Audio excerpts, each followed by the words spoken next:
Bonjour et bienvenue dans le podcast du Human Factor.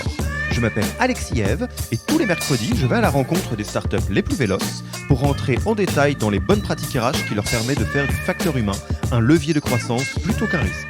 Celles sur lesquelles j'insisterai vraiment comme des pierres angulaires de tout notre fonctionnement, c'est authenticité et collaboration. Si vous voulez avoir les idées claires sur ce qu'il se passe chez vous du côté du Human Factor, nous avons pensé à vous et avons construit un test qui vous permet de savoir quels sont les enjeux humains de votre startup qui devraient attirer votre attention et ceux sur lesquels vous surperformez déjà. Vous pouvez passer ce test en moins de 10 minutes en allant sur www.yaniro.co/test. Le lien est disponible dans la description de l'épisode. Pour l'heure, je vous laisse avec l'invité d'aujourd'hui et vous souhaite une bonne écoute. Bonjour Claire, comment vas-tu ? Bonjour Alexis, je vais bien, merci, content de te recevoir chez Evaneos. Eh bien écoute, je suis ravi d'être là aussi, donc on est bien chez vous. Alors petite anecdote qui va parler à absolument personne à part ceux qui sont déjà passés sur nos bancs de coaching. On vient de découvrir que on voit les locaux d'Evaneos depuis nos bureaux rue Mogador. Donc en fait on était très très voisins et on ne le savait pas, donc ça ne m'a pas fait trop loin. Écoute Claire, merci d'avoir accepté mon invitation pour donc venir témoigner sur le podcast du Human Factor de Yaniro. Donc tu es... alors quel est le titre exact DRH de Evaneos ? On dit plutôt Chief People Officer. Chief People Officer, tout à fait. C'est pour ça que je te pose la question de la sémantique. Et je vais peut-être d'ailleurs te laisser donner la description actuelle de comment on raconte Evaneos. Oui, très bien. Si vous ne connaissez pas encore Evaneos, si vous n'avez pas encore voyagé les uns et les autres avec nous. En tout cas, on est le leader du voyage sur mesure en France et en Europe. Et on est une marketplace. Le but chez nous, c'est de connecter les voyageurs avec des agents de voyage locaux, donc vraiment basés dans les destinations, avec qui on va pouvoir co-créer des voyages 100% personnalisés. Et alors, pour donner un peu des métriques de quelle typologie d'entreprise on parle, vous existez depuis 2009, vous êtes 180 salariés d'une vingtaine de nationalités. Oui, donc grosse spécificité pour nous. Grosse spécificité. Et voilà, vous avez donc levé plusieurs fois. La dernière levée en date de 2018 sur 70 millions d'euros.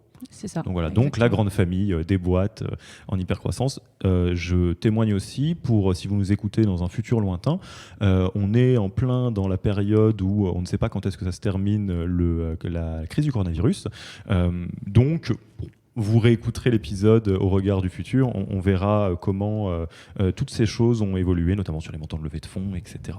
Alors, l'idée de cet épisode, ça va être de se pencher sur un peu les pratiques, les stratégies, les chantiers RH qui sont assez spécifiques à Evaneos, sachant que c'est une boîte qui a donc beaucoup de passé derrière. 2009, ça existe depuis longtemps. 11 ans. En année start-up, ça fait beaucoup.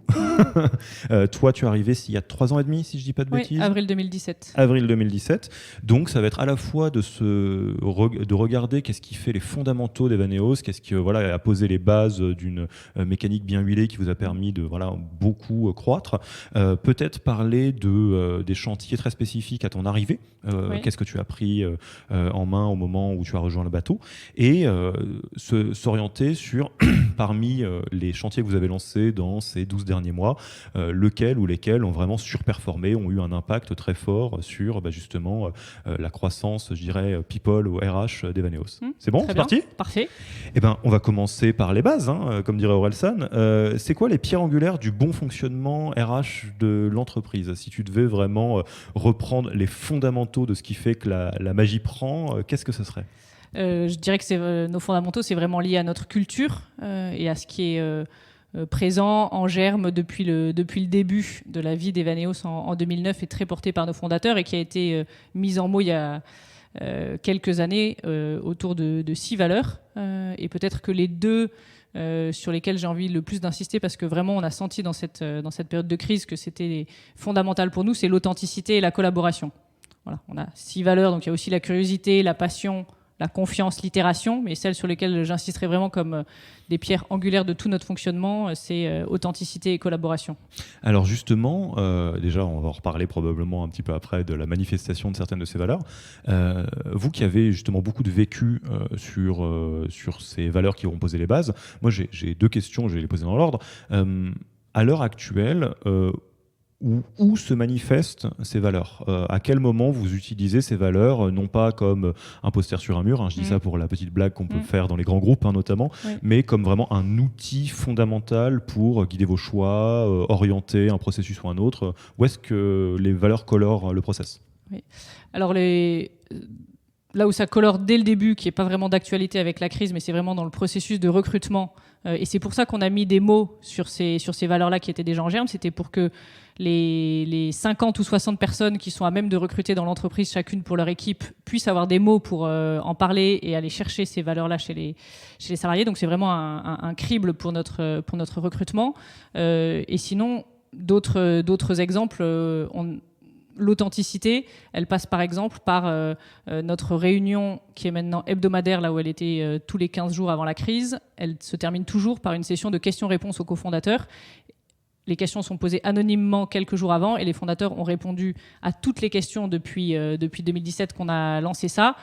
Que ce soit des questions fun et rigolotes sur la vie d'Evaneos ou le passé des fondateurs, ou que ce soit des questions plus cruciales sur la stratégie d'Evaneos ou plus délicates sur le salaire du comité de direction. Donc c'est un exemple pour dire que la valeur d'authenticité est très, très forte et elle se vit au quotidien, de manière hebdomadaire.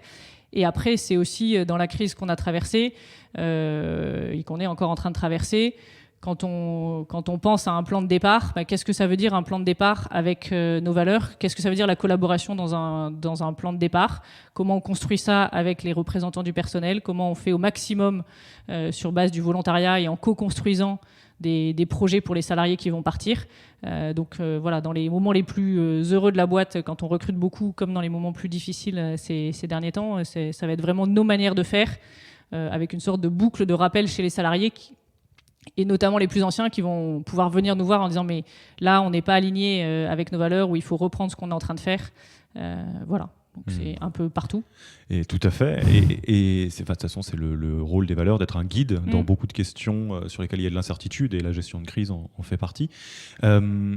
Et justement, on va profiter du vénérable âge d'Evaneos pour justement parler de la remise à plat des valeurs.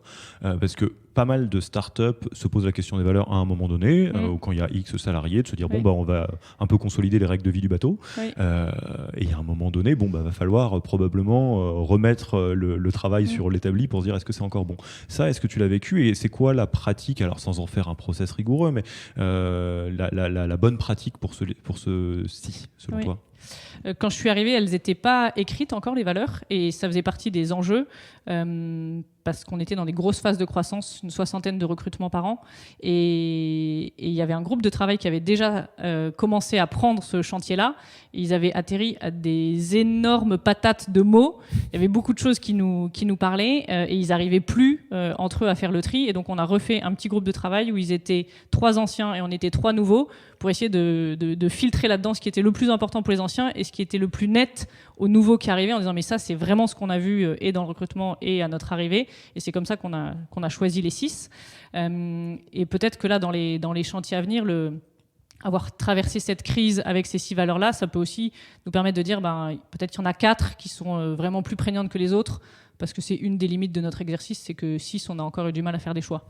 D'accord, donc si je comprends bien, vous l'aviez commencé en interne avant que tu arrives, ce chantier, donc j'imagine en collaboration, si ça fait partie de vos valeurs. Oui, l'ensemble des salariés s'étaient prononcés, et ensuite quelques-uns avaient essayé de regrouper tous les mots qui étaient sortis de l'ensemble des salariés, qui étaient à peu près 120 à ce moment-là, et c'est là qu'avec leur patate de mots, ils savaient plus avancer. Ouais. Toi, t'es arrivé, t'as vu le fait d'être connecté sur l'instant présent avec l'univers, mais dans le voyage, en exploration, t'as fait oula, attends, c'est un truc comme ça. Oui, c'est ça.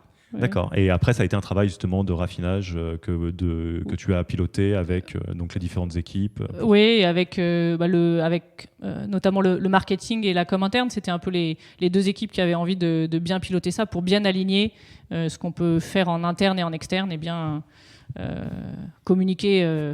L'intention qu'on a vis-à-vis de nos voyageurs est la même que celle qu'on a vis-à-vis de nos salariés.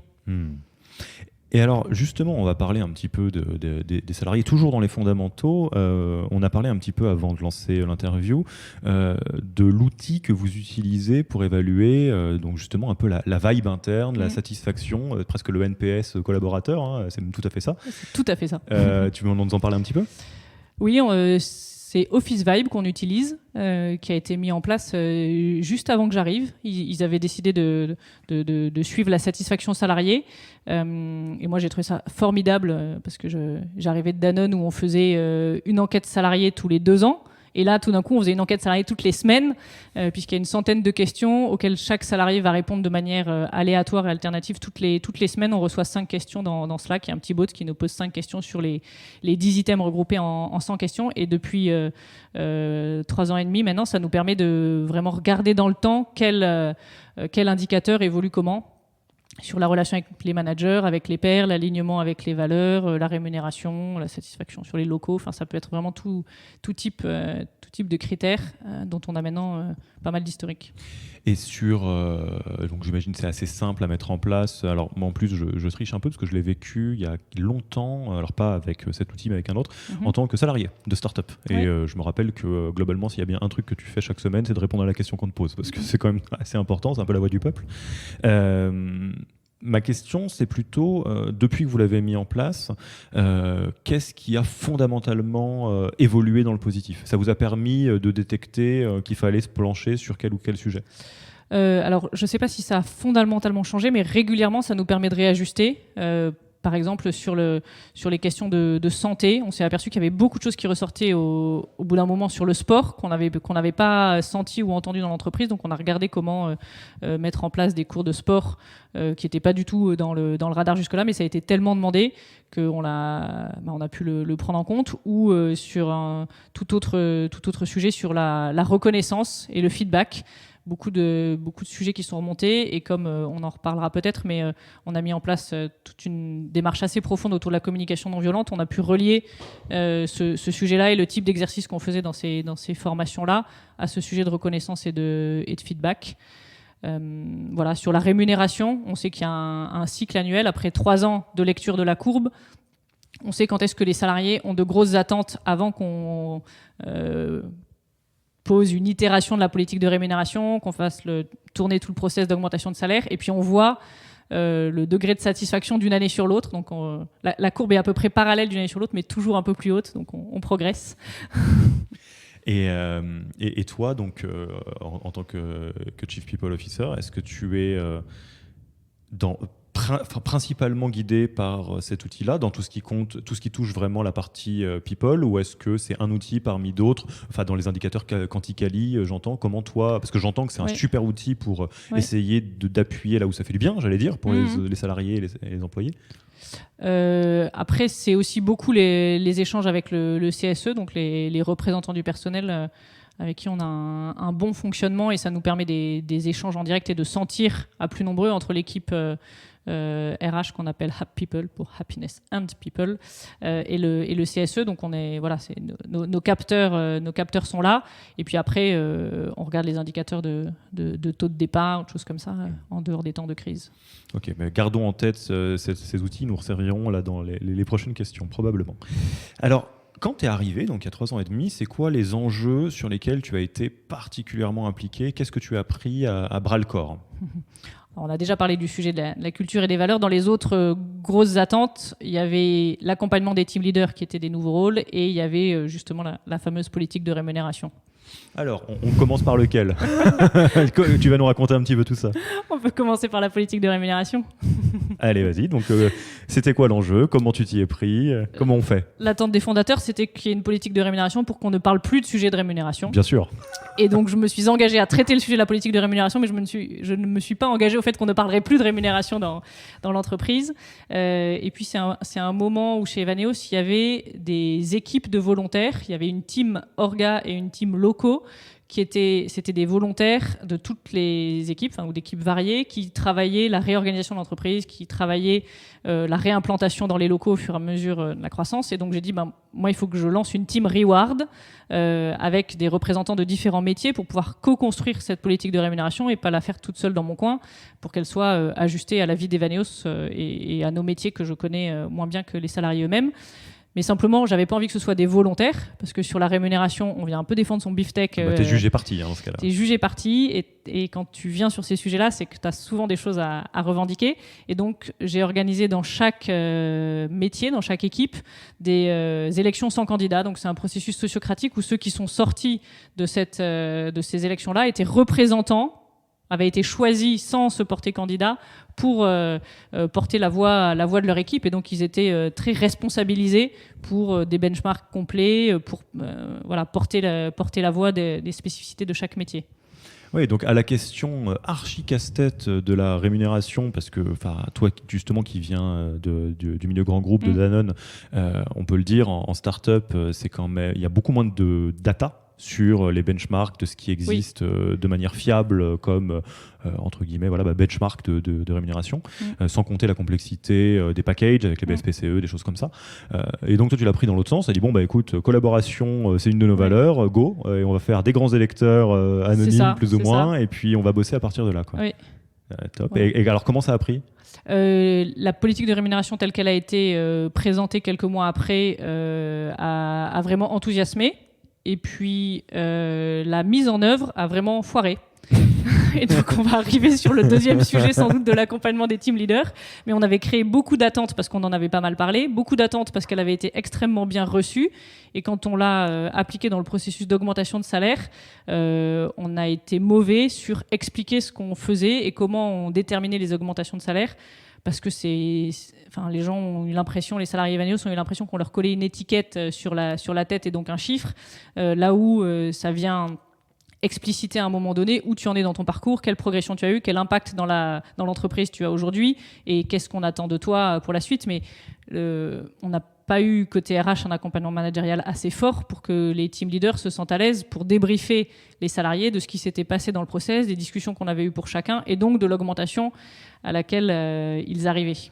Et ça, alors bon, l'idée c'est pas de vivre dans le regret, hein, mais avec l'expérience acquise maintenant grâce à cette exécution qui était améliorable, hein, on va dire comme ça, qu'est-ce que tu aurais fait différemment ou qu'est-ce que tu conseillerais de faire différemment pour celles et ceux qui nous écoutent ? Admettons, il y a quelqu'un qui est en train de monter une politique de REM, ça a l'air de bien se passer, les slides sont jolis, tout le monde a l'air de se dire « Oh, bah très très bien, il y a ceinture jaune, ceinture noire, ceinture machin, j'espère que je suis ceinture noire. » Et en fait, tout ça, ça va créer plein de frustration, de déception. Alors, comment on fait ? En tout cas, ce que nous, on fait depuis, on a ce qu'on appelle les Leaders Corner. Donc, on rassemble les team leaders par petits groupes. Ils s'inscrivent dans des créneaux d'échange avec les RH à chaque un peu étape du cycle de développement d'un salarié, que ce soit sur les sujets rémunération, formation, performance. On les rassemble pour qu'ils se mettent en situation de débriefer leurs équipes, qu'est-ce qu'ils ont à leur dire, d'où vient ce qui s'est passé dans un process d'augmentation de rémunération, par exemple. Ils ont participé à la discussion, donc comment ils ont envie de débriefer les collaborateurs, quelles discussions ils ont envie d'avoir avec eux, et donc on prépare ça, et l'échange se fait avec les RH, mais aussi entre team leaders, comment toi tu t'y prends, comment moi je m'y prends, pour que quand ils ont tous ces échanges-là, qui parfois sont faciles et parfois sont difficiles, ils se sentent prêts. Donc, tu m'arrêtes si je comprends mal, mais ce que je comprends, c'est qu'en fait, là où le bas a un peu blessé, c'est que la discussion sur la rémunération s'est en fait déplacée sur une discussion sur la performance ou sur l'évaluation continue, les one-to-one annuels ou réguliers des managers, et qui, du coup, a laissé trop de flou, c'est ça ? Ou je le comprends En fait, pour moi, la rémunération, elle n'a pas de sens toute seule, en fait. Elle a un sens par rapport à la carrière, au parcours de la personne et à son impact à un moment donné. Et si on parle de la rémunération comme ça, sans rien d'autre, sèche, personne ne peut comprendre quelle est sa rémunération. Donc c'est dans ton métier, où est-ce que tu en es, dans la boîte, où est-ce que tu en es. Et donc en fait, il n'y avait pas eu assez ces conversations sur la carrière et le parcours avant de parler de rémunération, et c'est plutôt ça qui a manqué. Et maintenant, on a des comités de calibration dans chaque métier pour établir les augmentations de chaque salarié d'une communauté métier, et on passe 2/3 de temps ou 3/4 de temps à parler carrière et développement avant de parler rémunération et augmentation. Et ça, j'imagine que tu peux le voir dans ton tableau de bord. C'est ça. Sur la satisfaction REM qui augmente. On a pris 1 point par an à peu près. Sur combien ? Sur 10. Ah, c'est bien. Ouais, 1 point par an sur 10, c'est bien. Et c'est l'item sur lequel on partait du plus bas. Bon, et alors ça nous permet de faire la transition toujours dans les chantiers que tu as lancés ou en tout cas engagés quand tu es arrivé. La question de l'accompagnement des team leaders. Alors pareil, quel était l'enjeu ou la problématique quand tu es arrivé ou le manque, je dirais, et comment tu t'y es pris? En fait, l'enjeu, c'est que c'était des rôles qui étaient tout nouveaux. Ça n'avait jamais existé parce qu'on se veut une organisation plutôt plate, responsabilisante, donc pas trop de hiérarchie. Et ces rôles-là de team leader n'existaient pas avant janvier 2017.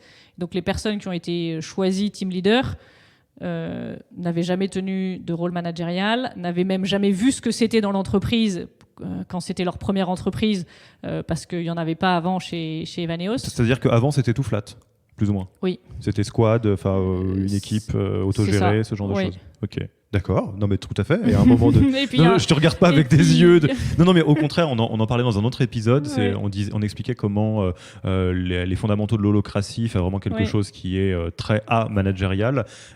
C'est quelque chose qui fait rêver tout le monde, mais qui est extrêmement difficile à mettre en place dans la vraie vie et qui se fait, faut voir plutôt comme un gradient. C'est pas du tout ou rien. Et donc que toutes les bonnes pratiques là-dessus, les expérimentations sont faut qu'on les documente, quoi. Et je pense que chacun cherche un peu son réglage en fonction de sa culture, sa seniorité de team leader possible, la capacité d'alignement aussi, parce que je pense que c'était ça l'enjeu à un moment chez nous, c'est que les équipes autonomes, vers quoi sont-elles alignées ensemble, voilà, donc je pense qu'il y avait cet enjeu-là d'alignement, et puis l'enjeu de faire grandir les gens aussi, qui est quand même un des enjeux du manager. Il en faut bien des un peu plus seniors que d'autres. Donc après, selon les métiers, c'est la même personne chez nous qui accompagne la montée en puissance dans un métier, donc le développement des compétences et la croissance d'un salarié, et le delivery de la roadmap, ou alors ce sont deux personnes différentes. En tout cas, nous, côté RH, l'idée, c'est de faire grandir ces deux types de rôles, soit par des formations externes, soit par de l'accompagnement one-to-one en tête-à-tête avec un team leader, soit par du co-développement. Donc on a animé régulièrement des cercles de co-développement où sur une problématique donnée, on rassemble des team leaders par petits groupes qui vont échanger entre pairs pour résoudre le problème concret de l'un d'entre eux. Et là, donc dans l'organisation de l'entreprise, ça se passe comment? Donc là, à l'heure où on se parle, il y a, j'imagine, donc un comité exécutif et des team leaders qui rapportent aux responsables, puis les équipes. C'est à peu près comme ça? Et selon la taille des équipes, il peut y avoir un autre échelon intermédiaire, parce qu'on a des squads dans des tribes. Donc il peut y avoir des squad leaders et des tribe leaders. Ouais, et que allez lire ce que fait Spotify si ça parle chinois. En fait, ça parle plutôt une langue du pays du Nord. Exactement. C'est plutôt ça. Tout à fait inspiré de Spotify. Donc, ok, et alors donc c'est ce que je comprends pour essayer vraiment de le remettre un peu, on se met les pieds dans ces chaussures-là, c'est que dans le même mouvement, vous êtes obligé de dire bon bah là, on va repenser un peu notre organisation pour qu'elle soit plus adaptée au nombre de personnes qu'on est, aux ambitions, etc. Donc on va créer des team leaders. Bon alors team leader et manager, des fois ça sera pas toujours le même, ok.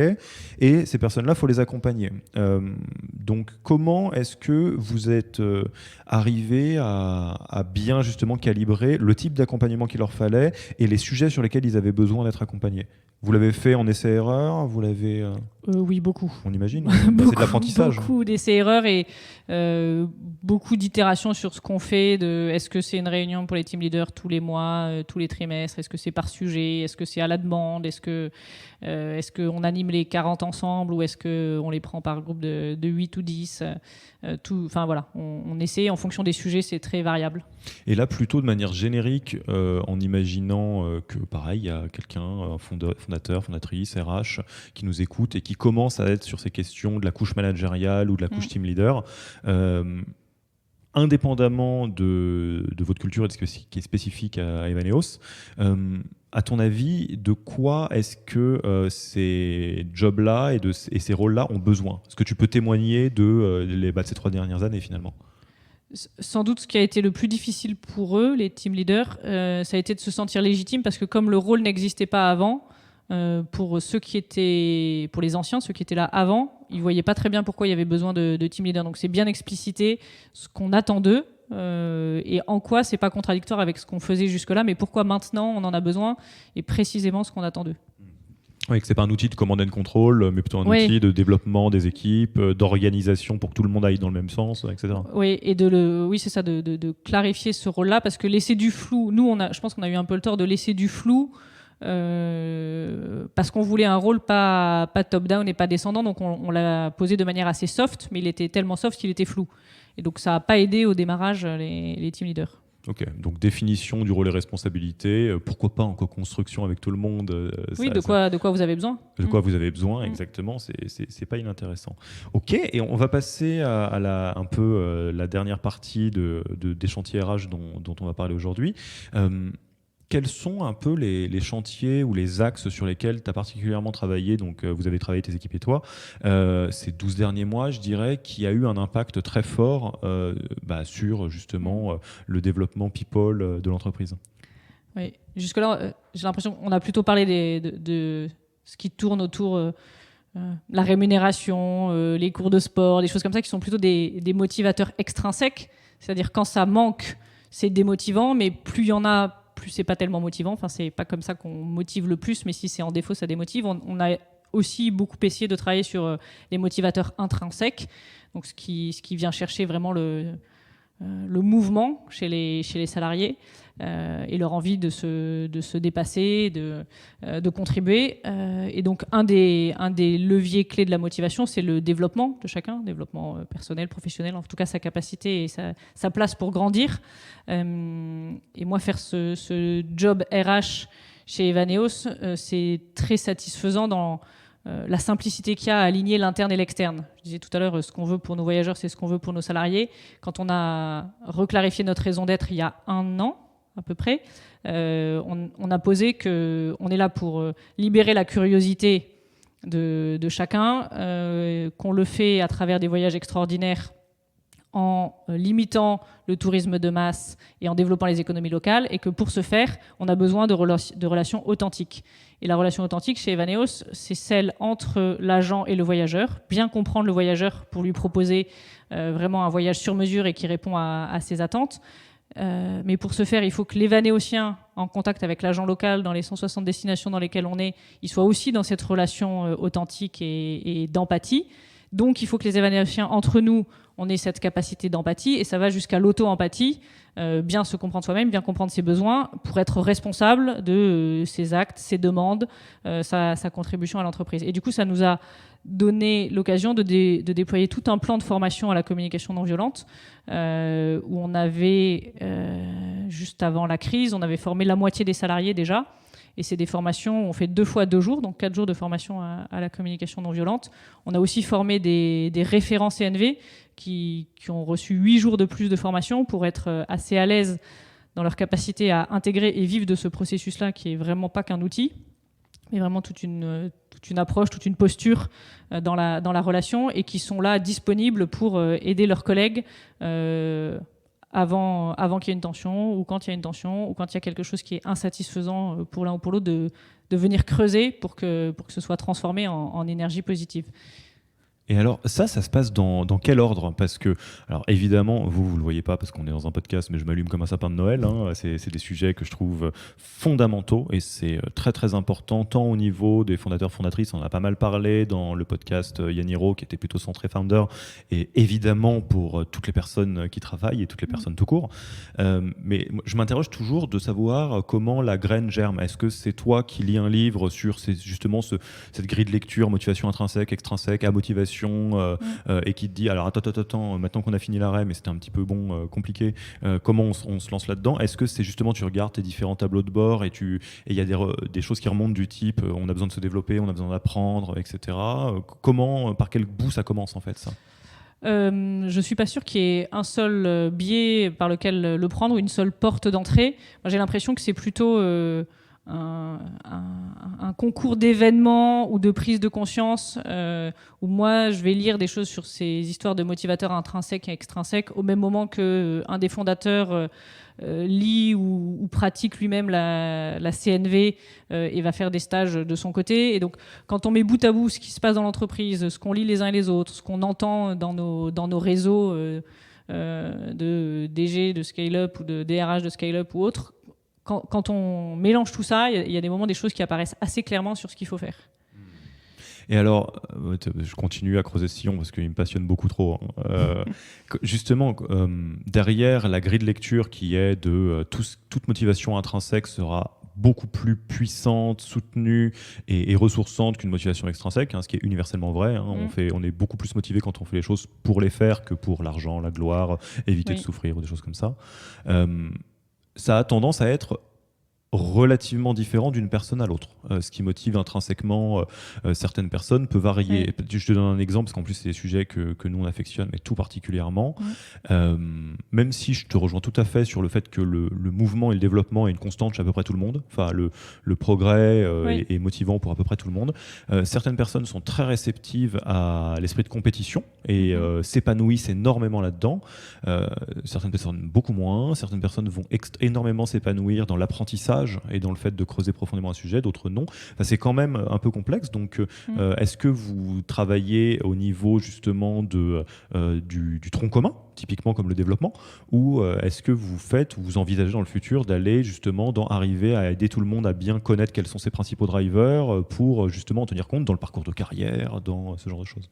Oui, on essaie de descendre à ce niveau de granularité. En tout cas, on a déployé un module de formation pour les team leaders qui était autour des Moving Motivators, donc de 10 leviers de motivation, et une personne dans l'équipe RH peut animer un atelier autour de ça dans une équipe donnée pour que dans une même équipe, ils partagent leurs leviers de motivation et qu'ils s'aperçoivent que justement le voisin n'a pas les mêmes, ou quand on est team member, peut-être que le team leader il n'avait pas deviné ce dont on avait besoin.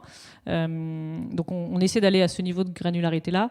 Après, il y a aussi des leviers plus ou moins activables, enfin assez liés à notre culture aussi. Quand on avait re-questionné sur ces sujets-là, on avait re-questionné les leviers de motivation au moment de réviser la politique de rémunération l'an dernier. On voit qu'il y a des motivateurs très forts chez Evaneos qui seraient peut-être pas très forts ailleurs, ou certains qui importent moins. Mais quand la valeur de collaboration est très forte, le levier de compétition est moins fort, probablement. Ouais. Et alors justement, quel impact ça a sur les métriques, le fait d'avoir lancé ce chantier motivation au pluriel avec des motivateurs, motivation intrinsèque, extrinsèque? En tout cas, ça a pu faire évoluer l'item de recognition, donc celui sur la reconnaissance. On voit que plus on met d'énergie, plus il augmente, et quand on relâche les efforts, il relâche aussi. Donc c'est des choses qui sont encore pas gagnées. À la reconnaissance, c'est un combat de tous les jours.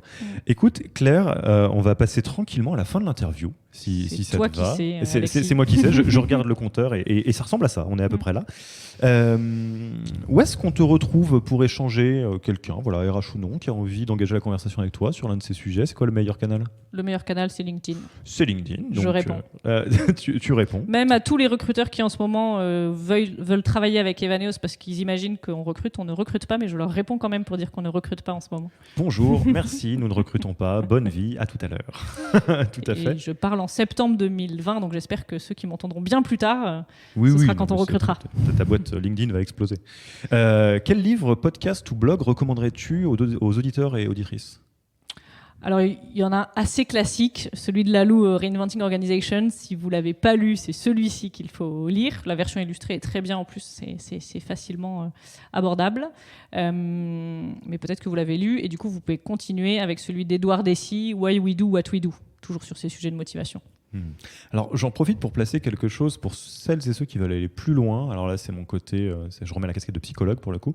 Ceux qui adorent le travail de Lalou et qui trouvent ça très très très intéressant, cette notion un peu de couleur et d'évolution des organisations, vous pouvez aller regarder les travaux de Ken Wilber dont s'est inspiré Lalou, qui reprend cette notion d'évolution sur des sujets plus psycho, voire philo, de comment est-ce que l'humanité évolue, etc. Donc là, c'est plutôt une lecture, j'allais dire plaisir, c'est un peu prise de tête, mais c'est pas forcément pour des sujets RH, mais on cite assez peu Ken Wilber parce que Frédéric Laloux a fait un très très très bon travail là-dessus. Ok, qui nommes-tu pour le prochain épisode du podcast? Qui est-ce que tu as envie de voir passer derrière le micro? Écoute, je pense à Anne Lebruchec, qui est la nouvelle Chief People Officer de Job Teaser. Je l'ai rencontrée la semaine dernière et elle vient de prendre son poste en juin. Donc je trouve qu'une scale-up une Chief People Officer de scale-up dont le métier c'est le métier RH peut être intéressant. Eh ben, on manquera pas de la contacter et on verra si elle accepte de nous rejoindre pour une saison 2 de ce podcast. Écoute Claire, je te remercie beaucoup pour ton temps. Je te dis à très vite et puis à bientôt. Merci Alexis. Au revoir. Merci d'avoir écouté cet épisode. S'il vous a plu et que vous ne voulez rater aucun nouvel épisode, abonnez-vous à la newsletter en allant sur le site www.yaniro.co. Et à mercredi prochain pour le prochain épisode.